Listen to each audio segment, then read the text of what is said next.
Well, welcome to the result of my somewhat impulsive decision to start sharing my thoughts on campaign 4 of Critical Role.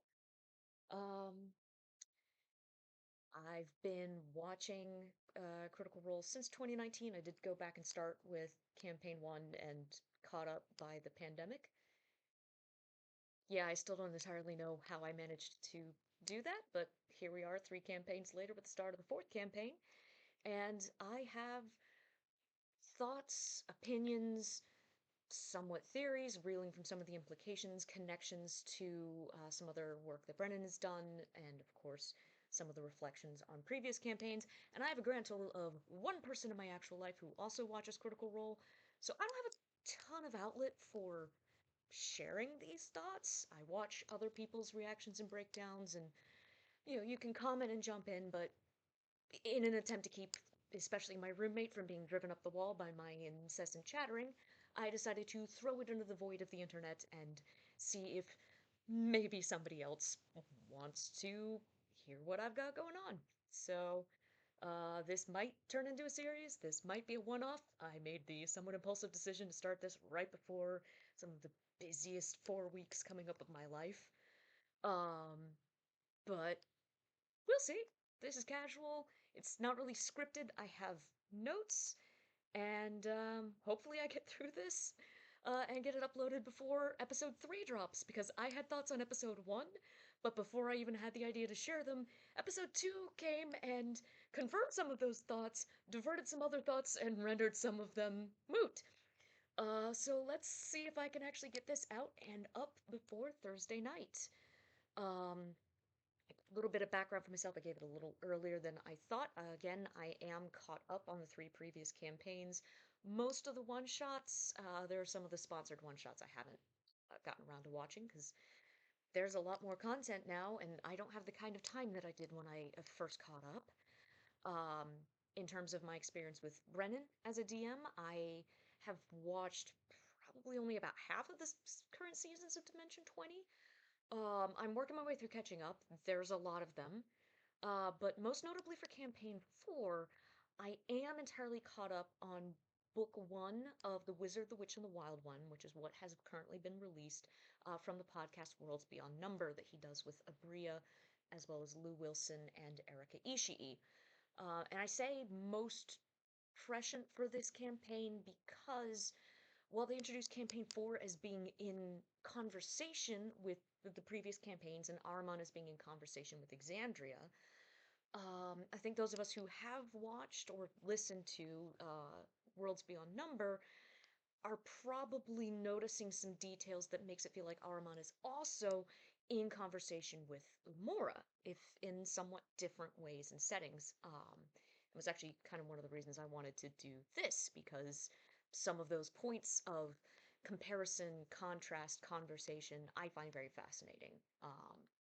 And as a sidebar, I love the phrase in conversation with as a way of explaining what this is, in that while there are parallels, it's viewing something from a different angle. The idea of, instead of viewing a truth just from one side and kind of flattening it out, turning around, viewing it from another angle to give that dimensionality and perspective, which with Brennan's background in philosophy makes complete sense, and also just builds out a really fascinating approach. So I kind of want to get into this. Sort of setting expectations again. This is unscripted. I took notes and just want to work my way through them. I'm not really going to do a beat by beat recap, but I will be going through the episode, like the scenes in order of kind of what my thought was and my approach to watching it. So I watch the episodes as soon as I can. It's not usually Thursday night because of time zones. But I watch it at least once over the weekend, and then once the episode drops on Monday, I'd started doing a rewatch to prep for the next episode, but then when these thoughts started happening, I decided to rewatch a little closer to the Monday drops. So this video, if this turns into a series, will never drop before the Monday release, because there will be, obviously, spoilers. Um, but yeah, so I watch once for myself for enjoyment and start noticing stuff, and then a rewatch taking notes of this was interesting. So with that all being said, let's get into Campaign 4, Episode 2, The Broken Wing. So our cold open starts with this flashback to the Falconers Rebellion. And in a scene that, and we're starting right here, with those that are familiar with Worlds Beyond Number, particularly Chapter 4 of Book 1, will know what I mean when I say this felt a lot like the Battle of 12 Brooks in some ways. Um, and this could just be how Brennan pictures massive scale warfare with magical elements brought in. But it also gets the thoughts turning with one side of this Battle of 12 Brooks being anchored by what is known in the world of Umora as the sorceress houses of Gauthmai, and Brennan making several mentions, specifically when other casters are shown as the ones attacking our people in the flashbacks. He specifically does mention them as sorcerers. And we know this is the rebellion against the Sundered Houses, which starts the thought of what the Sundered House's original power basis may have been. We get the blast of necromantic energy, that we're not told specifically what house or what individual it came from, the one that took out Milo, reducing him to a skull and dropping him in an instant. Obviously, with Alex Ward's character of Octus being referred to as a necromancer in episode 1, and we know Taconis is one of the Sundered Houses, and plus with the dramatic entrance a little later in the episode of the head of House Taconis, my initial gut instinct right now is that was probably a sorcerer of the House Taconis, but we have no confirmation of that at the moment, and some things that are said later on in the episode might make it a little questionable whether at this point Taconis was a house known for sorcery. Because as a sidebar, I don't believe every Sundered house used to be a sorceress house. Again, based on some revelations later in the episode. But specifically, we do see then after that necromantic blast, two more sorcerers flying under their own power, one of which casts a spell that, based on Brennan's description, sounds like fireball with a small mote flying out and then big explosion. And then specifically, after a bit of very fun body horror from their medic, fun times, uh, we get a uh, sorcerer of House Cormoray in a white tunic casting a spell that summons a dragon or a drake. Um, Probably the mechanical equivalent of a summon draconic spirit spell, which for those who watched Calamity um, have some fun affiliations with that spell thanks to Lou Wilson. And we do also get told there are some wyverns that cause our party to fall back, and in fact, Thiazi has to get pulled out of the way from. So, what I'm playing with right now do these different sorcerers' houses, or sundered houses, those of them that have sorcery, are the houses sort of grouped around different power bases. Is Cormoray a draconic household? We haven't seen them in play in the present as much. We've heard them referenced, but we haven't seen a representative of their house yet enough to know. We know a little bit and learn later in this episode that House Royce has connections with the Fae, and that House Halavar has always had a priesthood connection. So it'd be interesting if Cormoray's sort of how they grew to power even before the Shapers' War may have had something to do with dragons, perhaps. It'd be interesting if the different Sundered houses have these sort of different power bases, and whether or not Taconis was known to have a magical or a mundane power base. And if it was magical, have they always been necromancers? Is that more of an Octus fascination with study now that undeath is more a thing, as undead really weren't before the gods, as we learn later? So definitely keeping an eye out for these little tidbits about what each of the sundered houses were. Again, we don't. I'll get to Einfassen when we get to a later episode. I'm not, or later scene in the episode. Sort of most of what caught my attention in the flashback. Of course, we've got Thiazi's three shadows that I initially took to be a reflavor of mirror image. But he does mention Thiazi throwing them staves. which feels more like duplicates, but could also just be Brennan flavoring a moment that wasn't supposed to be mechanical. We don't really know much about what Thiazi's skill set was. Um, whether the calling him a rogue is more of a descriptive of his lifestyle or more D&D terms mechanical. Uh, Fascinated to learn more about that. Whether we're dealing with someone along the lines of an arcane trickster or who pilfered various magic items to give himself different abilities, as I really think manifestations of various types of magic as sort of a discussion of where power comes from in this world already seems to be a theme that Brennan is interested in exploring. And again, in conversation with some of the other campaigns he has run, leads to some very interesting implications and ideas.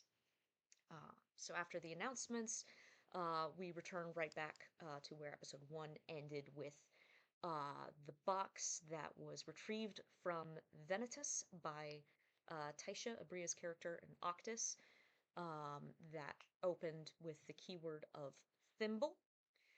Sidebar, this was the point where I started putting the episode on 1.25 speed and right when Taisha drops, and just it actually felt really right to hear Brennan like kick up into that faster gear.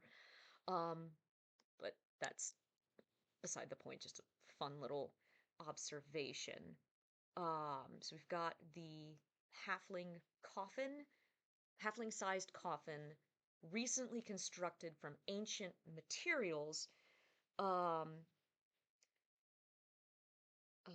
and this is when we get a little bit of the lore around what death and the afterlife used to be in Ahriman before the Shapers' War, with the realm of the dead being more of a way station that people passed through before going to their respective deities' afterlife, which is an idea I love, and it's actually very similar to one I had for a homebrew world of my own, where the reason that the basic resurrection spells cap at 10 days is it is literally a 10-day journey through the afterlife.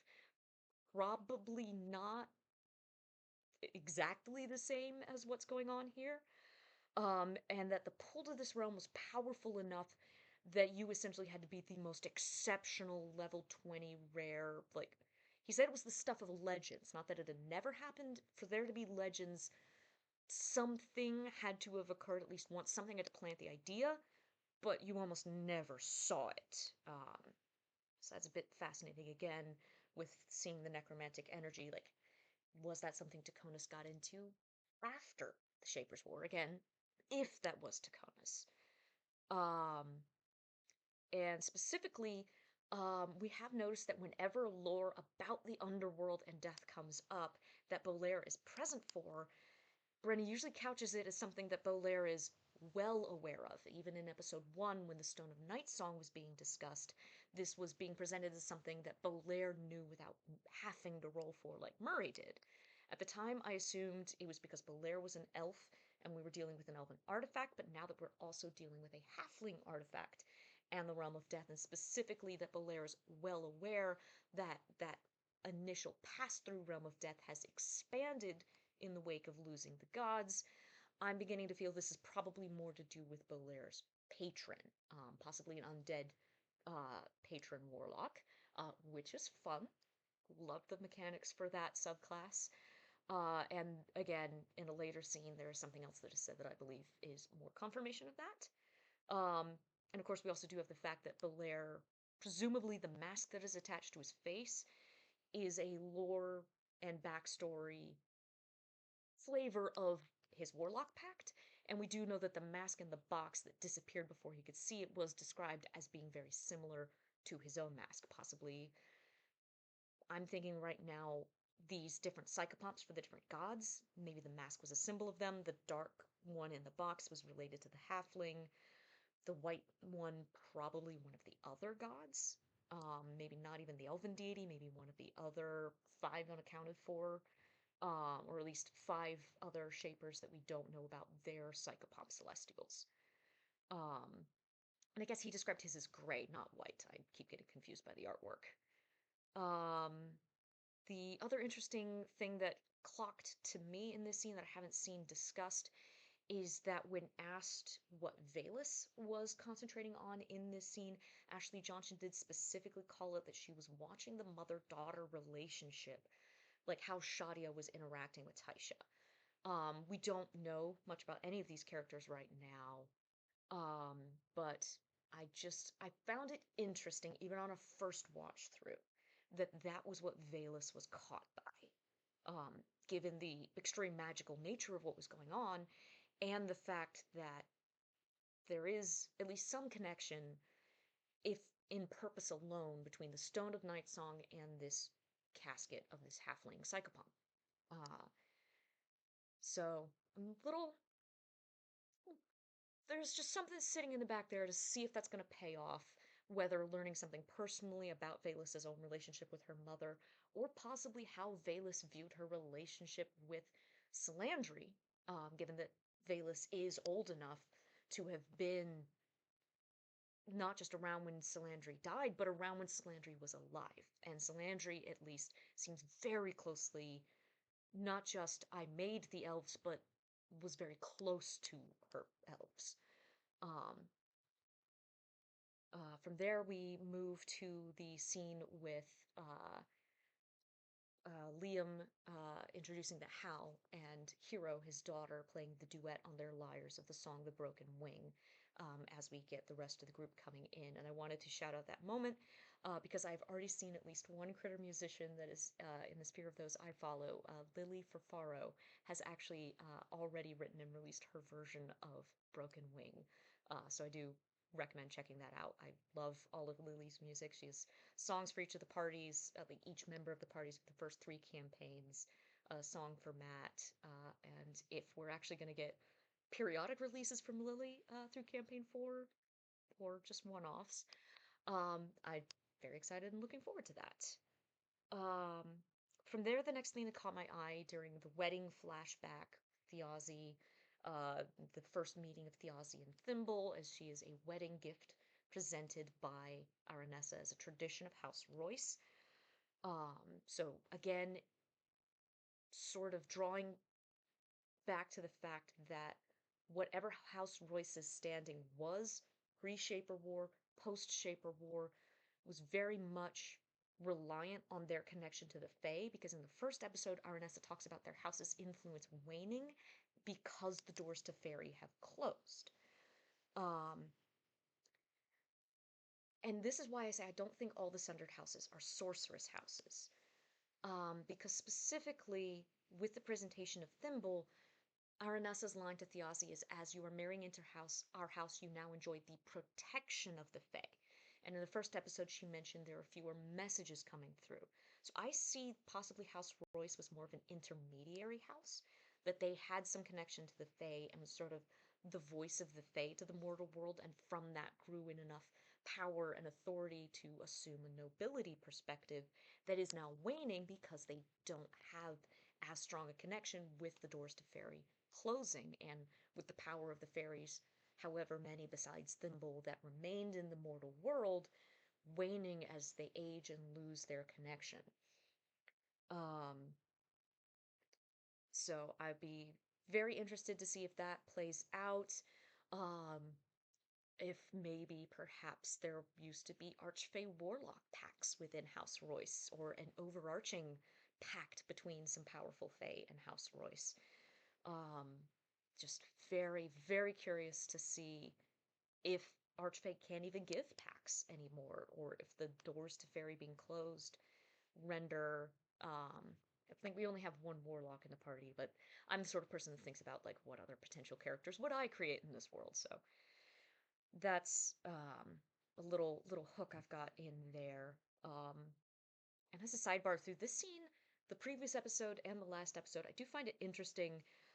Octis, besides Taisha, seems to connect to Thimble the most, and constantly be like looking out for and protecting her, which is interesting because we know he hasn't had contact with Thiazi seemingly since he was saved as a child, at least not face to face. But Thimble recognized him right away when he dropped the disguise self spell in episode 1. And then she mentioned in this episode how much he's grown.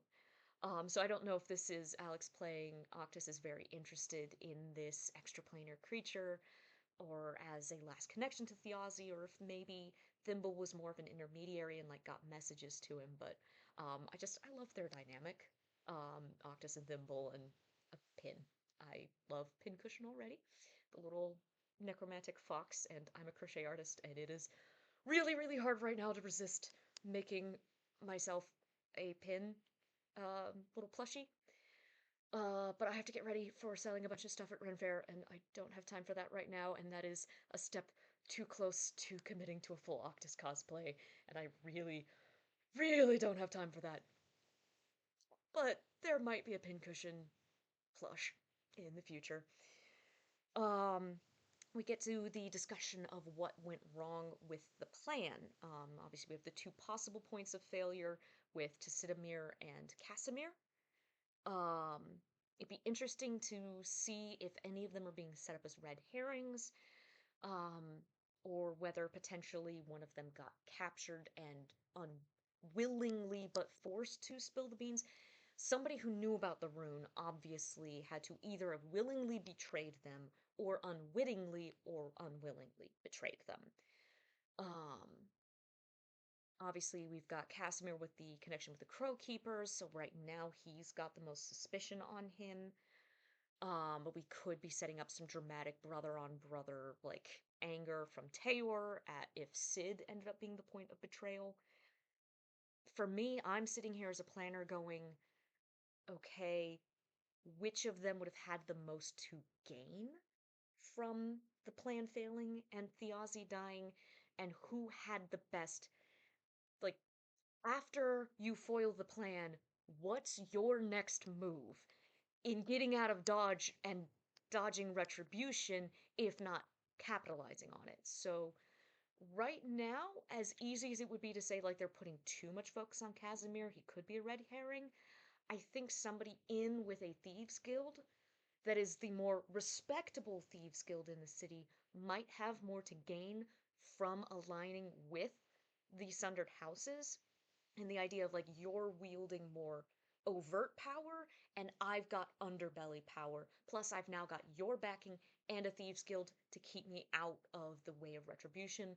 Well, it sounds like Sid, his main connection to people was via Thiazi, so if I'm looking at it with what we have now, I'm still leaning, if it was one of those two and it was a willing traitor, Casimir.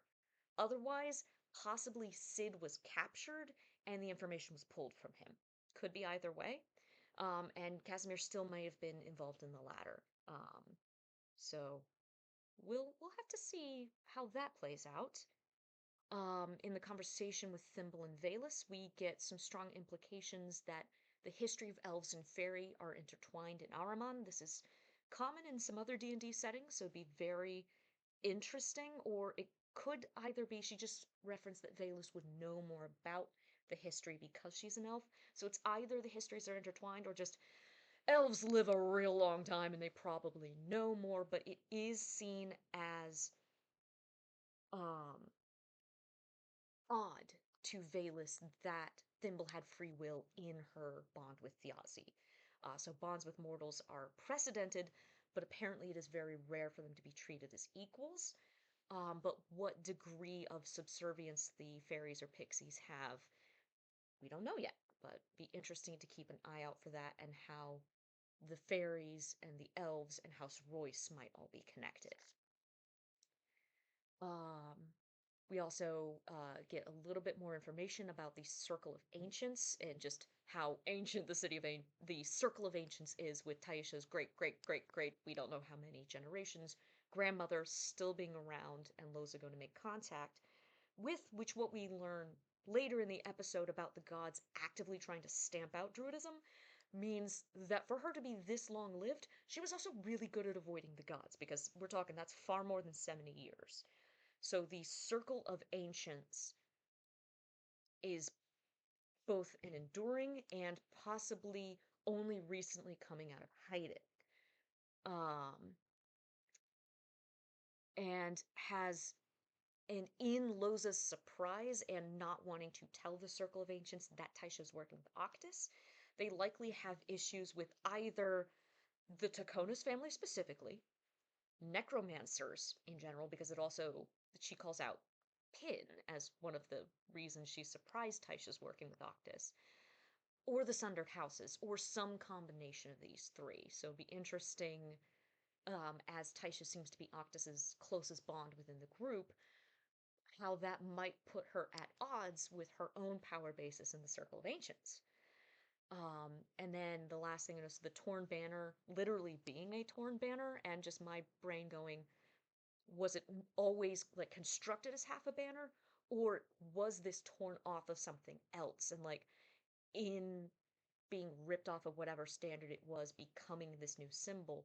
Maybe something that fell apart during the War of Axe and Vine, later coming back together as the torn banner, or was this mercenary group uh, pulled off of um, some other organization?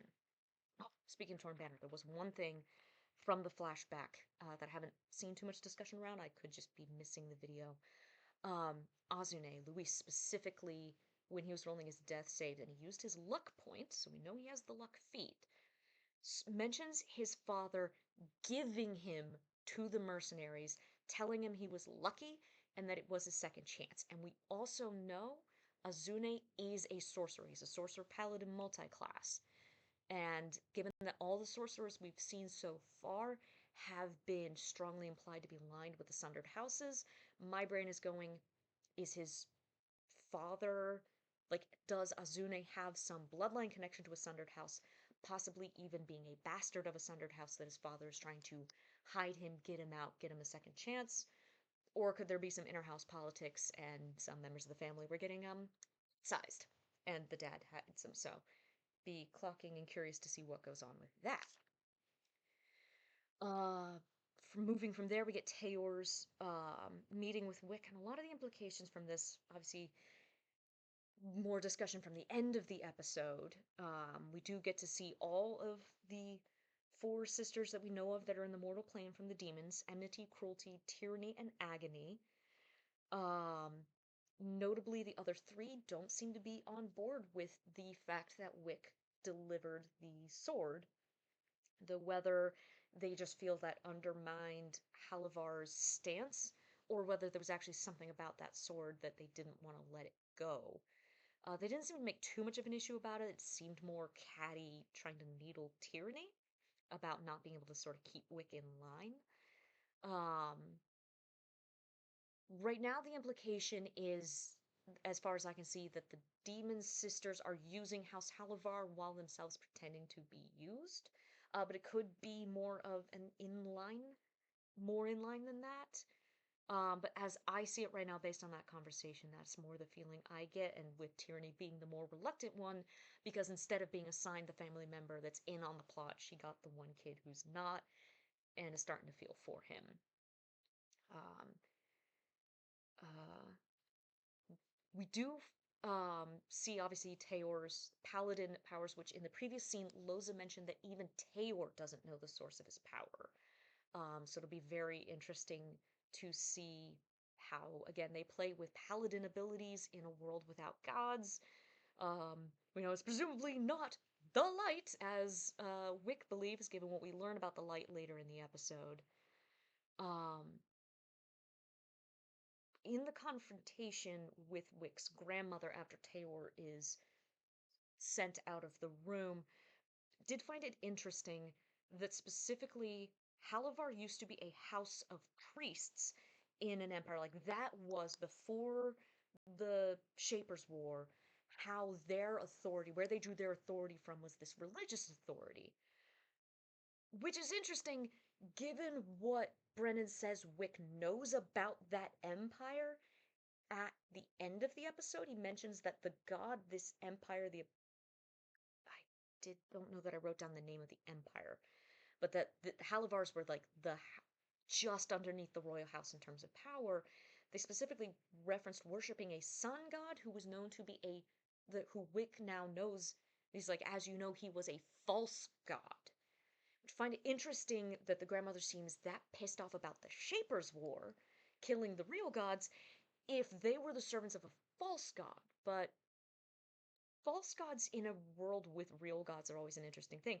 It's probably not completely made up, because in a world where there are actual gods giving actual power, making something up from scratch that can't give you power probably doesn't get you much in the way of influence, but having a different sort of entity that does give power and claiming they're a god when they're not, this may actually be where the Halavar demon connection comes in my mind. If this specifically, this false god was a sun god, if demons in Ahriman have very fiery powers, that could be a connection.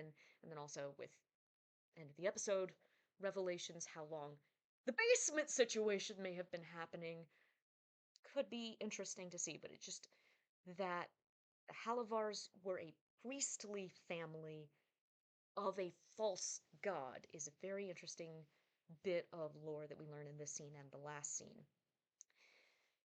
And there is another line in here that leads to my thought of the Taconuses not being known to be a magical family. It's certainly probably not pre-Shaper War, questionable, in that one of the reasons that Wick's grandmother is so suspicious and wanting to keep an eye on the Taconis is that they should be so much worse off than they are. That their lands were in a part of the world that got decimated. So all of the traditional and mundane ways of nobles kind of amassing power of land and wealth and property-based influence, that the Taconises have lost what they did have, so how do they still have so much influence now? So is it possible that if the Taconuses are a sorceress house, or are recently a sorceress house, are they keeping that close to the chest? But also, if they're a sorceress house, it's interesting that Octus is a wizard. So it could be maybe they're trying to gain power, or they have this power and they're keeping it quiet. Octus is, the youngest son of the house, might not have inherited much in the way of the magic and is fascinated with it on an academic level, and hence being a student of the Pentavral. But it's very interesting that even other sundered houses don't quite know what Taconus's deal is. So we'll be keeping an eye on that. In the museum, we learn a little bit. That's when we get the lore about the gods trying to stamp out Druidism.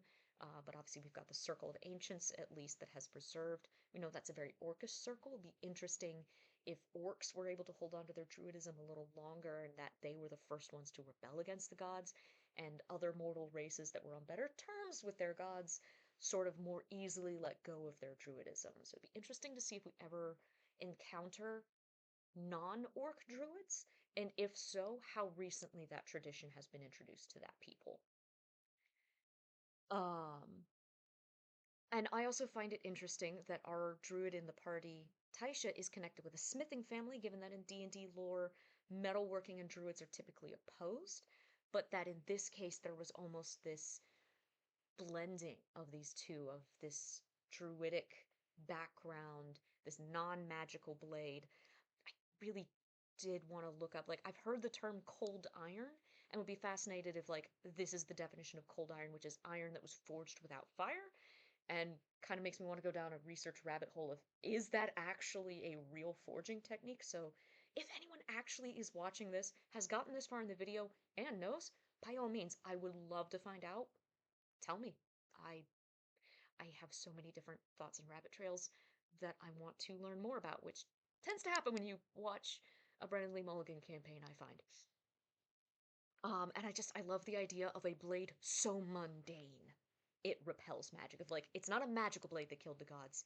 It is a blade so mundane that it kills the gods. I just love that. And we also get the first hints of wizardry, not as this storied tradition, ivory towers, isolated, you know, your stereotypical wizard with disconnected from the world and almost kind of another form of nobility that you can sometimes see, because mechanically speaking, wizardry in D&D is expensive with the gold cost of transcribing your spells, but Brennan introducing it as this scrappy, risk-taking, possibly even very new tradition, which again, for those who watch Worlds Beyond Number, I believe in the world of Umora, it's like a century or two old at most, where it's a very new way of interfacing with magic. And have a little more on that when we get to the Pentevral itself. But I just love the idea of wizards as scrappy risk takers, more working class casters compared to bloodline sorcerers from noble houses and questionable warlocks and, dedicated priests or whatever. I love that, and possibly um, Murray might be one of my favorite interpretations of a wizard yet. I mean, I love Caleb, but Murray's just so much fun and such a fun contrast in most of the scenes she's in. Um, Here we get some more moments with Volaire that make me think we are leaning undead warlock. He mentions when he's doing his thing that Murray wouldn't notice, specifically called it drifting into the black box, and is told it is the deterioration is a little more rapid. Um, and specifically when he mentioned moving towards the box with the mist, he calls out, "I'm not breathing," not "I'm holding my breath." I'm not breathing. I believe, if memory serves, undead warlocks don't need to breathe. So I'm thinking whatever mask is affixed to his face is some almost literal death mask, maybe, of some other psychopomp celestial. Um, that has given him more of a perspective, like, that he can see into this underworld that is expanding. Um, and again, noting the coffin, the box being recently assembled, and in a world that spans centuries, how recent is recent? Are we talking, is it just within the last 70 years, or are we talking within the last couple of years this has been assembled? Um, and I noted that the wood of the coffin was like plated with the silver plates from the Halfling Temple, but the wood of the coffin was from the forest where Salandri, the elven goddess, died. And I wonder if that's why Taisha heard the Nightingale song when she interacted with it, or if it's just there was an elf nearby when Taisha interacted with the mist that is heavily implied to be a portal to the underworld. Um, so whether this artifact itself is a blending of these two cultures or just circumstances, but found it very interesting that specifically called out the wood is from the wastes that were created, the almost fossilized wood where Salandri died, plated with this silver plating from this temple to patchwork together the runes to say this was the coffin of this celestial.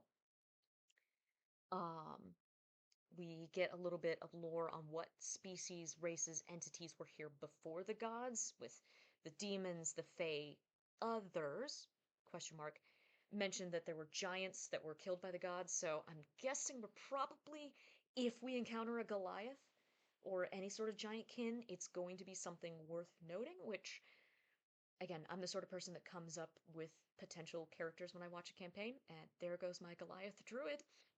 Um, my Goliath Stars Druid idea I had that I thought would be fun in Armon. I guess probably, although be very interesting if there are still giantkin out there, if they would be more connected with the old path. Maybe they were the first ones to come up with it, because if the gods didn't like druidism, it would have had to have been introduced to mortal kind from somewhere else, as it seems the gods at least very heavily were involved in the shaping of the races as we know them now. Of course, we get the whole feral celestial lore that becomes very important at the end of the episode, and Brennan mentioned, like, thank you for succeeding on these checks so that I could do that foreshadowing. He mentioned that in the cooldown, which I thought was fun. Um, I couldn't help but wonder if Murray's like, we need someone with a familiar that we could just chuck it down and see what happens, is possibly a way of getting Octus, if Octus is more, because I'm thinking we're seeing the seed of the Seeker's table here, and if Octus is supposed to be a part of the Seeker's table, like, is this his hook in? Because now he seems more hooked in with what I see as the beginning of the Schemer's table. But it would be interesting if, like, we need an excuse to get our wizard boy on the table that he wanted to play at, so we're just gonna say he's got the familiar, but, who knows, we'll find out. If not in the next episode, probably the one following at the end of the overture. Um, the last thing in the scene, we get the paints that Halavar was promised by his brother. I, I mean, I watched campaign 2. I can't help but wonder if it's the same kind of magic paint that Jester had. It's a favorite magic item of mine, and also one that would be particularly useful for a theater manager. Like, you could just paint whatever prop you need, and as someone with a theater background, good God, that is so useful. But I can also see it's something the Sundered Houses would consider contraband because it's a way of just making things and having magic. And I think the Sundered House's relationship with magic as a way of people gaining agency is a very important dynamic we see play out in the later following scenes. Um, I'm gonna try to move on quickly because I don't have much of my lunch break left. In the scene with Julian and his father, we get that their resupply caravan was stopped at a pass behind them, like, didn't make it over the pass into the city, and they find it odd their rear guard didn't tell them. And when they left the funeral, Aranessa mentioned not trusting some things happening within their house, so it's possible there are forces within House Royce working against House Royce. So we may see Julian and Aranessa and whatever party members Julian ends up connecting with having to not only fight the other sundered houses, but sort of politic play even within House Royce. Um, and then, of course, we get the thread of House Royce wanting to find and protect Octus from his family, not turning him over until they can advocate. So we get, again, seeds of some very political moving. Scene with with Cadigan and Wulfric, there wasn't too much that caught my eye besides Cadigan knows thieves can't. I don't know if that's a background thing, if he's got some rogue levels, if we're not really caring about languages, or if that was just flavor, just sort of a, hmm. Then we have the scene with Einfasen taking over or starting to step into the Revolutionary Guard and sort of subsume and privatize, and like many, little terrifying, little hitting a little too close to home right now, Brennan. Um, but I think kind of shows how I believe the political power dynamic worked in Dolmakiar and kind of, because I've seen some questions about who's in charge. I believe so. We're told the Revolutionary Council is the ruling council, and I believe was set up as like the revolution in reference is the revolution against the gods, the Shapers' War, and specifically it is called the Council of the Lords or the Chamber of the Lords Advisory to the Revolutionary Council. Tells me that these noble houses that were sundered in the wake of the gods and power being upended got themselves enough together and came was like, well, obviously you led the rebellion against the gods, you should be in charge, but you don't really have experience running things, do you? Perhaps we could just advise you how to. We obviously would not exercise power, we would only give advice. And have slowly over the last 70 years been grabbing more and more power, prompting the Falconers' rebellion when Thjazi clocks, just particularly once he marries into one of these houses, just how rotten it is, and that again they're setting, the same sort of power structures coming again and again. Um, so right now, that's my impression of what's probably going on, and it would tie into what we see with the Pentevral, where they're making bolder moves now because they've undermined the council. Like this is said, when the Revolutionary Council failed to come to the aid of the Falconers' Rebellion, that's kind of when all the rebels went, oh, this was too little too late. Like, it's already, like, they rule in all but name now. And I think that's why there's been more and more push to pull back on arcane magic. Because if you're a house with sorcery in your bloodline, now all of a sudden the idea that anyone who works at it can just take magic, wizardry, and learn it, yeah, you're going to want to control that, contain that. You're not going to want those scrappy dwarves from the gutters rising up and taking magic. Um, so I believe that's what's going on. We get the name drop of the 5 sundered houses that are on that council: Taconis, Einfasen, Halaver, Royce, and Cormorey, the house we haven't heard much of except in the flashback that possibly has a draconic connection. Um, and we get Taconis entering in the wake of effortless magic, sorcery magic, inborn magic. So again, there is something going on with House Taconis and this magic. So be very interested. And given that we've got a member of House Taconis in the party, pretty sure we're going to learn some more. And I'm very fascinated to see what that is. Um, in the scene at House, before splitting off, um, before to go to the Crow Keepers, there was less lore drop, but the one thing I really did like bringing up is the sort of weight of responsibility that the orcs feel, that sort of give this complexity to the Shaper's War of like, they rebelled against the god of war and suffering. Like, they bettered their station by killing their god. Like, the talk, like, when they describe in Caravan Hill, the wealth of the land of orcs, this natural prosperity is now going out into the rest of the world, but they're not blind to the fact that where the goddess of elves and life died is now this wasteland. The elves lost their loving guardian deity, and the halflings lost their trickster. And like, not everything that was lost was bad, but that which was lost was propping up, like, again, this complexity that it wasn't cut and dried, and why there were mortals that sided with the gods when the gods of goodness said, oh, no, no, no, you don't get to kill the god of evil, we're going to ride to his defense. Like, you understand why there was this split of mortals against mortals, and that it's not cut and dry. And I love that complexity that Brennan's bringing in. And sidebar, I love the idea of the Thiazi being the sort of trickster that lives a life to lead you to believe that this might be his last trick. That the trick is that you almost don't believe he's actually dead. That's just such good character flavor. Um, Trying to rush through here because, of course, we have the big scene at the end, the revelations in the Halliver basement, and description of the father. So, sidebar, Brennan's description of Wick's father in episode 1 was why I toyed with the idea of doing this before and didn't get it out in time, because I'm sorry, I watched Calamity and he's describing the hunch of this man's back in addition to the blindfold, and that's too much, rings too much like Mila's friend for me to have ignored. I thought Halivar House has always been affiliated with demons, perhaps, and then we find out that no, they've got Grandpa Celestial locked in an Iron Maiden in the basement getting bled for celestial blood, and that's okay. Um, be very interesting. Like, obviously, hopefully that's one of the first things we get more on, though it would be a Brennan to like rug pull and play a couple of other scenes before we get back to Wick in the basement, about how recently the Halivars have been pulling on a celestial for power to prop up their, like, what were they using to prop up their false god before?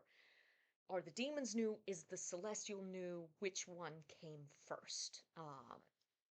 I think one of them would have had to have pre-existed the Shaper's War in Halivar's house. Um, Tanzul, god of the sun, was their false god. And so that was my rundown of my thoughts so far in episode 2.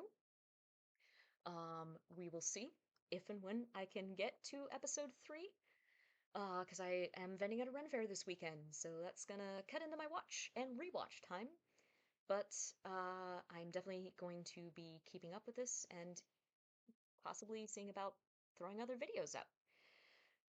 And if anyone does watch and got to the end of an, oh god, almost 48-minute video, question engagement for the chat or the comments section. If you, like me, like coming up with potential characters for this world, what kind of character would you create in Ahriman? Like this scrappy wizard of like pulling yourself up by your own bootstraps, working class caster, maybe someone from one of the sorceress houses grappling with the weight of legacy, and breaking away from family legacy or leaning in, maybe a warlock seeking either an ancient family pact or a new pact and way of working magic, or even someone who doesn't have magic and now in the wake of the god's absence is trying to carve out a place for mortals to be mortals. Um, Again, for me, I had a Goliath Stars Druid kicking around in the back of my head, but now I'm thinking maybe a Sorcerer Archfey Warlock multi-class affiliated with House Royce would be a very interesting character to sort of play against. But yeah, um, I would love to hear from you all in the comments if anyone watches this, because I literally have no other videos on this channel, so I don't know who would, but if you find it, I'd love to hear from you, and possibly see you next week. Bye, y'all.